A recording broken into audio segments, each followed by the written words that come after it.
राधे राधे मित्रों, हिरण्यकश्यप का वध करने के पश्चात भगवान नरसिंह के क्रोध को कैसे शांत किया गया, उनके और प्रहलाद के बीच क्या बातचीत हुई, इसका वर्णन श्री भागवत चरित के तृतीयाह के अध्याय 19 में दिया गया है, जो हम आज आपके लिए यहाँ पर लेकर आए हैं।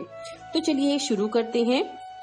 हिरण्यकश्यप को मरा हुआ देखकर सभी देवता आकाश से आ गए और भगवान नरसिंह को क्रोधित देखकर विनम्रता से प्रार्थना करने लगे।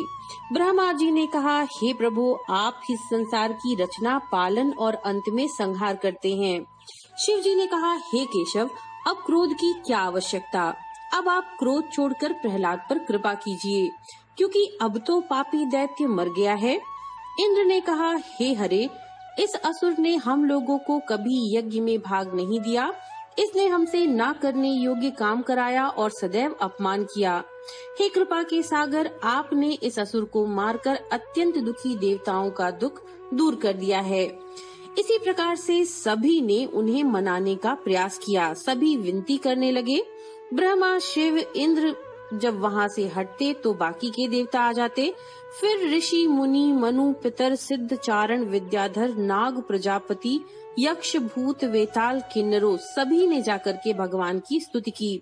इसके पश्चात अप्सराएं, देवता, उपदेवता और भगवान के नंद आदि सेवक भी डरते डरते वहाँ पर जाकर विनती करने लगे।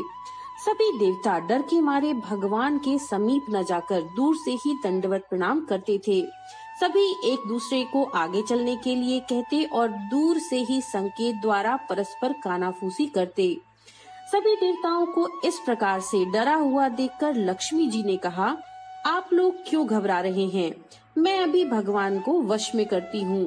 इतना कहकर 16 श्रृंगार किए हुए भली भांति सज धज कर नूपुरों की मधुर ध्वनि करती हुई लक्ष्मी जी भगवान की ओर बढ़ी। उन्हें आते देखकर नरसिंह भगवान ने एक जोर की दहाड़ मारी।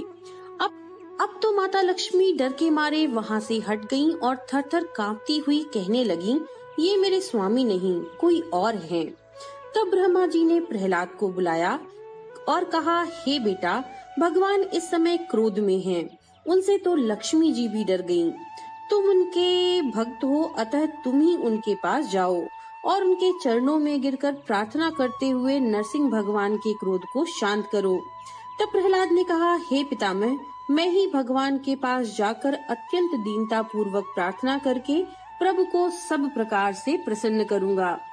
समस्त जगत के स्वामी और भक्तों की प्रतिज्ञा पूरी करने वाले श्री हरि के पास प्रहलाद हाथ जोड़े हुए धीरे धीरे चले गए और दंड की भांति पृथ्वी पर लौटकर उनके चरणों पर लिपट गए।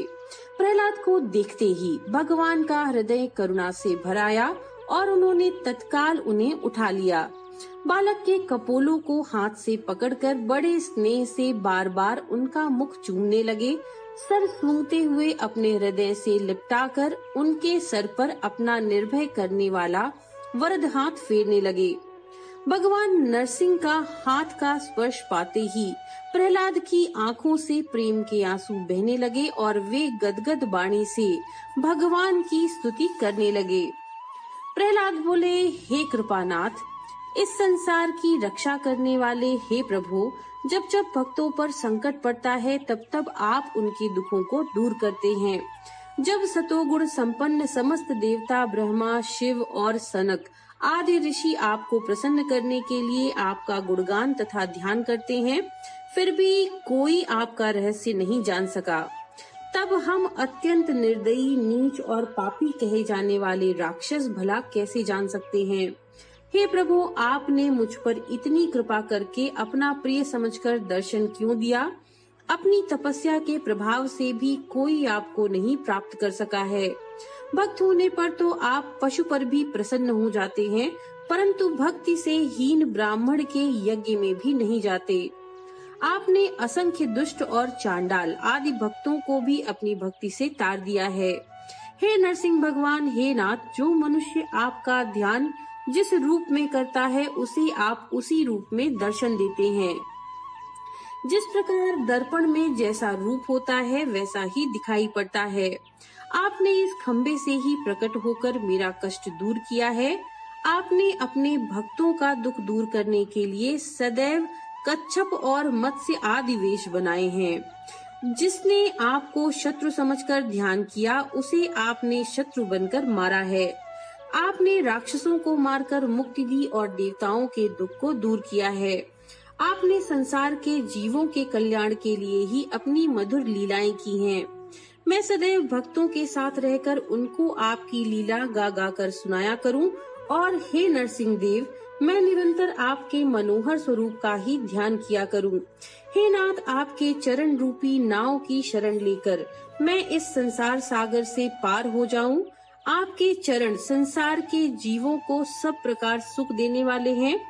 संसार में यह जीव आपको भूल जाने के कारण ही भटक रहा है और माया के जाल में फंसकर गुणों में ही उलझ गया है। अज्ञान ने ही इस जीव को 84 लाख योनियों में डाल रखा है, मुक्त नहीं हो पा रहा। हे नरहरे, आप ही मेरे एकमात्र सहायक हैं। आपकी बुद्धि में उत्तम, मध्यम और अत्यंत नीच का भेदभाव नहीं है। आपकी दृष्टि में इस चराचर संसार के सभी प्राणी एक समान हैं। यह मृत्यु रूपी महाभयंकर सर्प काट खाना चाहता है और ये काम, क्रोध, मद, लोभ, मोह रूपी काले नाग डस रहे हैं। हे प्रभु, इनसे हमारी रक्षा कीजिए। हे नरहरे, यह मेरा मन अत्यंत चंचल है, चारों ओर दौड़ता रहता है। यह समस्त पापों को नष्ट करने वाली आपकी पवित्र कथा भी सुनना नहीं चाहता। हे नाथ, हम सब प्रकार से दीन, दुखी, अज्ञानी और निर्धन हैं। हमारी डूबती हुई जीवन नौका को पार लगा दीजिए। हे स्वामिन, आपकी माया बड़ी अपार है। हम जैसे निंदित कामी असुर आपको कैसे प्राप्त कर सकते हैं? आप तो सब कुछ जानने वाले और सर्वत्र व्याप्त रहने वाले हैं। वेद शास्त्र सभी आपको नेति नेति कहकर थक गए, परंतु आपका स्वरूप नहीं जान सके। हे कृपानाथ, जब जब भक्तों पर संकट पड़ा है, तब तब आपने उसे दूर किया है। प्रहलाद ने कहा, हे नाथ, अब मैं धन्य हो गया। आपके पवित्र चरण कमलों का स्पर्श पाकर मेरे समस्त दुख नष्ट हो गए। हे प्रभु, आप तो सबके हृदय की बात जानने वाले हैं। मैं आपकी स्तुति कैसे करूं? हे स्वामिन, इस संसार में जीव दुखी होकर भटक रहे हैं, आप उनका उद्धार कीजिए। प्रहलाद की प्रार्थना सुनकर भगवान नरसिंह अत्यंत प्रसन्न हो गए और बार बार प्यार करते हुए मधुर वाणी में कहने लगे, हे वत्स प्रहलाद, मैं तुम्हारे ऊपर अत्यंत प्रसन्न हूँ। तुम अपनी इच्छानुसार वरदान मांग लो। मैं तुम्हारी ही मनोकामना पूरी करने के लिए आया हूँ। ये सुनकर के प्रहलाद ने कहा, हे भगवान, वरदान का लालच मत दीजिए। मुझे तो सांसारिक विषयों से दूर रखकर आप अपना बना लीजिए। मैं विषय सुख का वरदान नहीं चाहता। आप कृपा करके मेरे हृदय में निरंतर निवास करें और मेरे मन में विषयों के लिए कभी इच्छा ही ना उठे। भगवान ने हंसते हुए कहा, यद्यपि मेरे भक्त विषय सुख नहीं चाहते, वे तो सदैव मेरी भक्ति करते हुए मेरा ही ध्यान स्मरण करते रहते हैं। फिर भी तुम संसार में रहकर इस पूरे मनवंतर तक सभी सुख भोगो और सदा मेरी कथा सुनते हुए मेरा ही ध्यान करते रहो। सुख भोग कर अपना पुण्य समाप्त करो, यज्ञ आदि पवित्र कार्य करके दुखों को भी नष्ट कर दो। इस प्रकार पुण्य और पाप से रहित होकर पुनः मेरे परम पद को प्राप्त करो। भगवान ने प्रहलाद से जब बार बार वरदान मांगने को कहा, तब उन्होंने वरदान मांगते हुए कहा, मेरा यह पवित्र कार्य भी पिताजी को अच्छा नहीं लगता था। वे तो सदैव आपकी निंदा में रहते थे, आपके भक्तों को भली भांति पीड़ित करते थे। हे प्रभु, मेरे पिताजी ने तो आपका पग पग पर अपमान किया। इन दैत्यों के राजा मेरे पिता ने तो कभी भी क्षमा न किए जा सकने वाले अत्यंत गंभीर अपराध किए हैं। हे नाथ, यद्यपि आपने उनके समस्त पापों को अपनी कृपा दृष्टि से हर लिया है, फिर भी उन्हें क्षमा कर दीजिए। भगवान नरसिंह ने कहा, हे पुत्र, तुम्हारे माता पिता और वंश वाले तो तर ही गए, तुम्हारी 21 पीढ़ियां भी पवित्र होकर मुक्त हो गयीं। तुम्हारे समान जिनके पुत्र हों, वह नरक में कैसे जा सकते हैं? तुम्हारे पुण्य के प्रभाव से तुम्हारे पिता को परम पद मिल गया है। अतः तुम जाकर उनका अंतिम संस्कार करो और मेरा सतत स्मरण करते हुए मेरी सेवा पूजा करो। भगवान की आज्ञा अनुसार प्रहलाद ने अपने पिता का अंत्येष्टि संस्कार करवाया। तब मुनियों ने उनका अभिषेक करके राजा बना दिया। ब्रह्मा ने प्रार्थना करते हुए भगवान से कहा, हे प्रभु, आपने बड़ा सुंदर काम किया है। यह राक्षस का वध करके आपने प्रहलाद तथा समस्त देवताओं को सुखी कर दिया। ये सुनकर भगवान नरहरि ने ब्रह्मा जी से हंसकर कहा, ये बीज तो आपका ही बोया हुआ है, इसके कारण भी आप ही हैं। आपने ही बाबा ब्रह्मा जी इसको ऐसा विकट वरदान दिया था। अब कभी भी दुष्ट राक्षसों को ऐसा वरदान मत दीजिएगा। सांप तो अमृत पीने पर भी विषी उगलते हैं। इस प्रकार सबको समझाकर भगवान नरसिंह अंतर्ध्यान हो गए।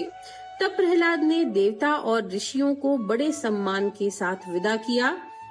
तो ये था भक्त प्रहलाद और भगवान नरसिंह देव के मध्य का वार्तालाप। हम आशा करते हैं ये कथा आपके लिए रुचिकर हो।